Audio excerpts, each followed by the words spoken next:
Hi, everybody. I hope y'all are doing well. I hope y'all are having a great day today. If y'all are new here, I want to welcome you to School of Scarlet, where we talk about the power of unconditional love. And so today we will be talking about shame. And so prior to this video, I have two other videos. It started off with good and evil, and then ethics and morality. So the next one will be shame. And all of these actually tie into good and evil. So they kind of all ride upon each other. So if you're interested in those other two videos, I would strongly encourage you to go back and watch those or watch them after this video is through. So, shame. Shame is something that most of us are very acquainted with. And I myself personally really had a lot of shame, over my life. And, as young as a child, I was experiencing shame. So, shame is a recurring thing that occurs in most families, it occurs in most people. And if we go back in history, even if we want to look at like the stories that we hear about in religious texts and things like that, I will share the story of good and evil. And so, or the story of the tree of good and evil. And so, this story is coming out of the Bible. And so, this is coming out of our creation story of Genesis. And so once man was created, they were on the Garden of Eden and everything was perfect. It was beautiful. Um, there was no shame. There was no shame there. They actually didn't wear clothes. The way that it's depicted, whether, you want to think of it literally or as a symbol, it was a space of unconditional love. And in that space, everything was accepted. Everything was okay. There was peace. There was harmony. And that was all contained within that unconditional love that was that Garden of Eden, right? So everything there was beautiful, perfect. And so there was just one tree there that was the tree that had the knowledge of good and evil. And that tree they were not to eat of. And that tree, as we probably have heard the story many times, Eve took the fruit and convinced Adam to partake in eating that fruit. And that fruit opened this whole realm of the knowledge of good and evil. Okay. And that fruit that they ate, if we really look at what happened when they ate that fruit and consumed that fruit, they became shameful. They became shameful of their bodies. They became like they had to cover up their bodies. And they were ashamed of what they had done. And they were ashamed of, themselves, just in general, themselves. They did not feel worthy to be there anymore. And so they didn't feel worthy. They had shame and they felt like they had to flee and hide. So all of those things are actually what shame is. Shame will make you feel unworthy. Shame will make you want to hide or want to throw things into a dark closet that you're never going to look at. It's going to make you want to not show people that side of yourself. Okay. And it's going to do all of these things like separate you from God, life, source, however you want to call it, whatever your experience is. It's going to cause that separation. Okay. But unconditional love, as you can see when they were in the Garden of Eden and they hadn't had the fruit, was beautiful, was perfect, was accepted. They weren't even ashamed of being naked. Okay. They were completely accepting every part of them. They didn't see it as something bad to show their body. And yet today, we still are very shameful of our bodies, okay? And we cover them up. Yet we don't see animals or anything else covering themselves up. So we are still carrying the story of shame. Every single person carries the story of shame. Some do more than others. And that it depends on their family, that depends on their culture, that depends on the conditioning and situation that they grew up in. But essentially, shame, really what it does is it defragments you or separates you from yourself internally, because within yourself, you have things going on, you have emotions within. So within yourself, you may have the emotion that something may not be right for you to think, to say, do, or feel. And then you defragment yourself from that and say, okay, this feeling of anger or this feeling of hate is no good. It should not exist in this reality. And what you do is you put it away in a closet, somewhere deep, far, dark place that no one's going to see. And you cut yourself off from that. And that part of you is no longer part of you. But yourself, what you are, knows that you have defragmented yourself because part of you is missing. So you could never really get to unconditional love if you continue to leave that thing in the closet. This is wholeness. So, in order to get to unconditional love, you have to be whole. In order to be whole, we have to accept all parts of ourselves, even those parts that like we hate or we're ashamed of, or we're like, we think is bad because of maybe our parents said they were bad, our religion or upbringing said they were bad, our culture said that they were bad. And we adopted those because that's the way that, we grow up and we take in our environment. And so once we see that, we don't want to accept that. So let's say that we grew up in a culture or a family that really didn't agree with the entertainment business, thought that that was a horrible business. Maybe they even thought it was a demonic business or something that was really going to cause harm upon the family and on that individual. So the family really, talked about how bad the entertainment business is and how everything happens in there and how, everybody ends up depressed, on drugs, all of these things taken advantage of. And so they have this very negative mindset of that, okay? Well, the child begins to adopt that as well. But let's say internally that child really has a desire to be an actor and actress, a desire that, they really believe is what they are meant to do. And, when no one's looking, when that family's not looking, they're in their room imagining and dreaming of being this actor, being this actress, doing these things, planning out their life around this, but in secret, in shame, because they are not accepted in that family. They are not accepted in that culture to be openly wanting to be an entertainer. And so this story, just the way I'm telling it, is starting to bring up the feelings of a lot of different situations that we're seeing currently with people wanting to really, express parts of themselves. Whether we see that as right or wrong because of probably our conditioning, it's all accepted here and now. If it wasn't, it wouldn't be here. It's accepted because this is unconditional love. We are accepted to experience and do anything that we please and want. This is infinity. And we are accepted to choose and do and move upon all of this infinite, options that we have. None are right or wrong than the other.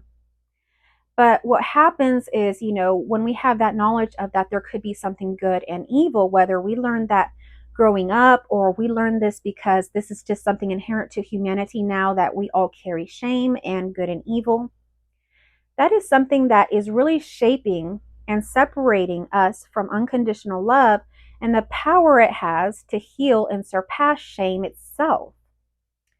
So, in the tree of good and evil, when they took that fruit really symbolizes shame. And shame really symbolizes the break of the unconditional love. Because as soon as they took that fruit, shame happened. And when shame happened, they began to become fragmented within themselves, meaning their emotions, their feelings, their heart, everything was out of alignment with unconditional love. They were no longer in unconditional love. They were in pain, they were in hurt, they were in anguish, they were feeling shameful. Prior to that, that wasn't occurring because they were in line with unconditional love and they had peace and harmony. But it is what it is. There is shame. So, what can we do now? Because shame exists. But is shame natural? Or is shame loving? Or is shame our actual natural absolute condition? What we are is unconditional love. If we break it down and break it down and break it down, what we are is unconditional love. So, how do we get back to unconditional love? So, in order to get back to unconditional love, we really have to accept reality. Shame is really saying that these parts of ourselves shouldn't exist, that this is not a good reality emotions, if those things about ourselves, if those ways that we want to be exist, then that is not supposed to be here. That should be banished. That should be exiled. That shouldn't be here. That shouldn't be in this unconditional world. Well, I'm here to tell you that it should, because in accepting it is how you get to unconditional love. It has always been unconditional love. That Garden of Eden has always been unconditional love. This is the Garden of Eden. But we are having the condition of thinking of good and evil. There is no good and evil. It is equal. It is neutral. There is polarities in this world, such as, you could say that there is a more negative force and there's a positive force. And in that comes the play of life. You can't experience the positive or even know the positive without the negative. You can't have the growth. You can't have the lessons. You can't have the love romance, the relationships, the duality of life without the polarity of life. So you have to understand at the very basic level, this is necessary for our existence to even occur this way, the way that it is. So to surpass it, if you do not like this existence, if for some reason you don't like something that's happening in your reality, you're going to be in resistance to really overcoming all this stuff to eventually get to that space that you actually want to be in. Because most of those people that are very unhappy with the reality today of maybe they feel morality or they feel this group of people is wrong or they have the wrong ideas or this or that, that's really coming from a place of internal defragmentation within yourself and not accepting yourself and then projecting it out into others. So this is the shadow psyche. And, if you study psychology, you'll really learn about this. As soon as you say that something is not okay or accepted for you internally in your mind, it creates a shadow, or they call it a psyche. And in there, that gets hidden. And you can have a lot of issues from that. And that can cause mental health issues. That's primarily what it causes, is mental health issues, neurosis, psychosis, all of these things happen from having these shadows that are undealt with. And that's what therapy does for you, is uncovers the shadows and goes into those shadows and gives it love and acceptance and a safe space for it to occur. So we have to give space within ourselves and also in our external reality for these things that we so-called don't like or we call negative. When we give space and understanding to why they even exist, they alchemize and they change and they loosen and they soften and they transcend to love and to higher and higher states of love. That is what this is. That is what this reality is. But the trick is, you might already realize what you want in your reality, but you're in such resistance to all this junk that's here. But it's not junk. It's reality. It's life. It's accepted. It's perfect. It's wanted. It's what's always been here and has wanted to be here, because this is unconditional love and it wants to give you every option to you because it loves you. It loves itself so much that it does that. And when you can see that and accept that for yourself, and secondly, for everybody else, then you can transcend that completely and you can exist in the level of unconditional love where those things no longer affect you. You don't get upset. You don't get angry. You don't get hateful over somebody's beliefs, somebody's experience of life, somebody's opinion of life that may be different than yours. That no longer has any power over you. You see it as beautiful. You see it as part of life. You see it as just that person's experience. It's beautiful because life is multifaceted. It's dimensional and it has many nuances to it that, many people don't understand or experience. And so I'll share a little bit of my story because I carried shame, a lot of shame over lots of different things. So I'll just bring up some of the things that have caused me shame. So growing up, I always felt very different. I didn't feel like everybody else. Even when I began to play with other children and things like that, I didn't know how to relate to them. I didn't understand some of the things they did. And so a lot of times I would sit back And I would observe. I would literally sit back and like stare and really observe kids playing. I would observe families. It might be kind of creepy, but I was literally staring. That's what I would do. And just observe and take in and try to understand why people do the things they do. And it was very perplexing to me because the way I would do it was not the way that they would do it.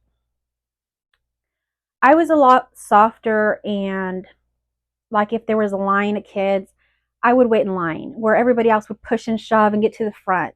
Or if somebody was going to like ask a question, like a teacher was going to ask a question, I maybe knew the answer, but I would very quietly just raise my hand and wait while other kids would be like, me, me, me, or they'd blurt it out. So I would never really be seen because my way of being was very soft. It wasn't as fast and as aggressive as maybe some of my other classmates. And that produced a level of shame, okay? Because I began to think that there was something wrong with me because out of the whole group, I was the only one that behaved this way. And I was the only one at the end of the day that wasn't heard. So this began to create this feeling and sense that something was internally wrong with me because I wasn't like everybody else. And every so often, I would actually hear someone say, "What's wrong with her? Why doesn't she talk? Why doesn't she do that?" And so that would just validate my feeling of shame and that something was internally wrong with me. And as time went on, different things began to happen. My interests and what I like to do were very different than what other children like to do. What I like to talk about with my friends was very different than what my friends like to talk about. And a lot of times they would call me weird, but I still had some friends. I went a long time without having a lot of friends. It was more in my older years, like when I became around eighth grade in high school, that I began to actually have, more of a friend group. But prior to that, I was pretty much a loner. And I would still consider myself a loner today. But it always seemed like the small talk that people had, at work or wherever, was never very interesting to me. And I never understood why people wanted to engage in that. And it really separated me from them in a way because I felt that, as soon as I would go in and talk with them, or if I shared something that I was interested in, they would see me as weird. And then I could feel the energy and it would just not be okay. So all of this began to just internally just create this feeling of I'm not okay. I shouldn't exist this way. I need to be different. And I also come from a background where actually I'm half Mexican. And so half of my family is from Mexico. And in the Hispanic and Mexican culture, it's a very lively culture. It's a very loving culture. It's a culture that's very in tune with their emotions and can easily talk about emotions, hug each other, kiss each other, whether they're strangers, they will do that. And I wasn't like that. I had been, going to school and growing up in a way where I had been kind of like the loner, sitting in the background, observing. And when it came to emotions and when it came to even being close to people, if they weren't my immediate family, I didn't want them close to me or touching me. I didn't trust them. The way I observed the world didn't seem safe to me. I observed a lot of things that I felt that people were not in control. And it didn't feel safe to me. So I didn't want people in my space. And that continued on and on and on. And I developed shame over different other things. I developed shame sometimes over my culture, not knowing whether or not I should fit in with the Mexican crowd or like the white crowd. I didn't feel like I fit in with either. When I'd hang out with the Mexican crowd, they were very lively, very excitable, and I'm more of an introvert. I'm not very outgoing. I'm still not. So that just wasn't my way of being. And so because I wasn't so loud like they were, I didn't fit in there. And also the way that I looked, even though I have brown hair and eyes, my skin complexion was a lot lighter and they didn't really see me as Mexican. So that was a problem. So I didn't fit in there. So I had shame around being Mexican. And I had also shame around being white because even being white, I didn't feel that I could really share my Mexican side with them. And of course, this was just an internal shadow and psyche. I know that now. And I can see the difference now because my daughter is has Mexican in her too, and she's white. And she is very comfortable with sharing with her white friends or her Mexican friends, either side of the culture and way of being. So it's very possible and it's very accepted, and her friends and everything do accept everything like that. But back then, I had a shadow where I didn't think that that was even possible. So I just left those two sides and I just went my own way, which was a very, kind of just one person way. I eventually got a little bit of a group of friends, but they themselves were also sort of like the loners. And they themselves also were kind of like the strange ones, but that was my tribe. Those were the people that were a little closer to what I was. But if I had been more integrated or known and loved more of my both of my sides, I could have easily made friends with the Hispanic people or the white people or anybody. But I didn't see that. I had so much shame and defragmentation within myself that that wasn't possible for me. Okay. So you can see how these things play out, and it could be anything. That's just one very basic example. People carry shame over their appearance, their weight, their thoughts, their actions, their past. It goes on and on and on, and that can play out in many different ways, and it can harm you in many different ways. Of course, it doesn't really harm, it's harming your way of being your authentic self, of being in that state of unconditional love. It's always keeping you in the state of like not feeling very comfortable. It's always making you feel, shame makes you feel like you're one step down. So what shame does, you can live that way, defragmented, but what it's going to do in your life is you're going to enter situations always feeling one step down or one notch down from everybody else. It's a perception thing. So you'll walk into, like, let's say you're going to class, you'll walk into the classroom, it's a big group of students, and you automatically feel like you're one step down. No one's going to like me in this class. There's not going to be a place to sit. The teacher's not going to like me. All of these thoughts are happening, and those are thoughts stemming from shame, from that shadow of shame. So that's what begins to happen. Whereas if you enter the room and you've already had and worked on all these parts and integrated everything because you have unconditional love, you can enter that space very neutrally. And that's really the natural way and how it should be. And you just walk in with the expectation of, I'm in a classroom. I'm a person here taking this class. It's a very sober feeling. There's no chatter about all the shame of what could happen, of what's wrong with you, or what people are thinking about you, about them looking at you, about this or that, or, all of that disappears.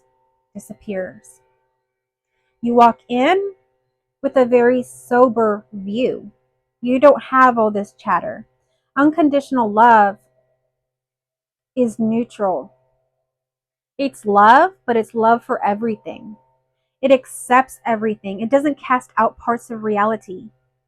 It doesn't say this group is bad, that group is bad, or this person's belief or that person's experience is not valid here. It accepts all. It loves all. And in that, it becomes unity. And unity is oneness. And seeing that inherently we're all connected. We're all one. We're all love. Have you noticed, like most people, whenever they start working on themselves, doing these things, or maybe they have a spiritual shift of some kind, they go towards love. They start to talk about love. They start to write, stories, books, poems about love. They start to sing about love. This is because that is the inherent nature of everything. If you look at the themes of movies, it's all centered around love. even the ones you don't think, they are. The love of justice, the love of something. Okay, they're all centered around something, even if they're not a love story, because our true nature is that. Okay, we go back to our families. We go back, we start our own families. We create these things where we create unity. We try to connect. That is what our true nature is. And so what happens internally also happens externally. So as within, so without. So within, when we're talking about shame, it's an internal fight within our emotions, within our psyche, within our thoughts and our beliefs about ourselves that are opposed to each other, that are saying, hey, I'm good and this is bad, so get out of here. I don't believe that you should exist. And so it casts it out into this closet that it hides in. It actually doesn't disappear. That's the problem. It just hangs around back there, causing problems for you because you haven't integrated it. And that's where eventually, you may need to seek therapy or something if it develops far enough into, let's say, a mental illness like anxiety, depression, even the more severe mental illnesses could happen. So it doesn't go away. It goes here. So what's happening within is this separation when there was none. When you were 2 or 3 years old, there was no separation. You were loving every part of yourself. You were moving through life as if life is just moving through you. Not that you are a person that has to cling to goodness to prove itself. It's just flowing. And that's how I experience life now. Life just flows. That is what I speak of. If it's a little bit hard to understand, unconditional love, if that's what we're talking about, if you are experiencing that, it's not a sense of these things are happening to me, or I have to keep a sense of goodness, or people have to believe that I'm this way. No, it's just life happens. And if it happens with goodness, or if it happens with, some sides of you that you are not that happy with, it just happens. It's no longer about if it's good or evil. Good or evil dissolves. Good and evil is seen through. It's seen through that it's not good and evil. That's a projection of the mind. That's not reality. When you have that sober view where we don't have all this chatter, all these all this stuff talking to us, when it's a sober view, we can see it's not good, it's not bad. It is reality, and it's all needed, it's all wanted, it's all perfect, and it's never out of place. There's never an issue. It's always perfect. It's always occurring as it should. And if you can't see that, then you have a lot of chatter. You have a lot going on that's not allowing for your sober view of things. Because we are in the Garden of Eden. It's heaven on earth now. But it's all of this programming, all this chatter, all these ingrained beliefs, conditioning, and programming that puts the perceptions, the lens, before we see what's there. So shame is one of the biggest culprits in this. So how can we overcome shame?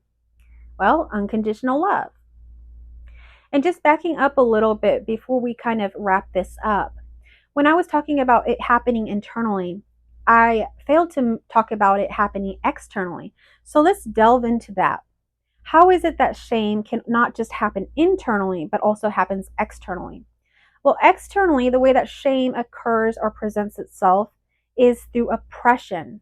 So when we are shameful of something within ourselves, that begins to become a projection outside to the relative or outside reality. And we begin to observe and see the world and say, hey, that is not good. I don't accept that.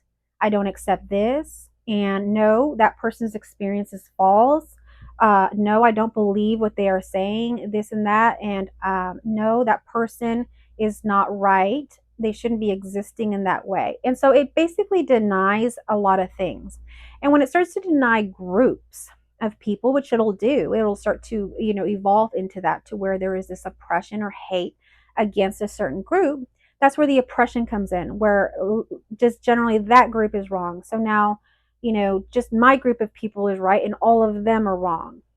And you're excluding reality. you're excluding yourself. You're excluding and separating yourself further and further back from unconditional love. So you won't ever get there because you're pushing yourself so further and further away. Just like I did as a child, when I felt that I wasn't Mexican, when I felt that I wasn't white, when I felt that I wasn't socially acceptable or didn't know how to socially interact with people, or that other people didn't understand me, or that other people were weird because they didn't like what I liked. What happened? I began to sit back in the sidelines. I began to not interact with people. I began to stop talking. I was so separated and disconnected from love, from experience, from life. And the same thing can happen through shame, through shame in your own life.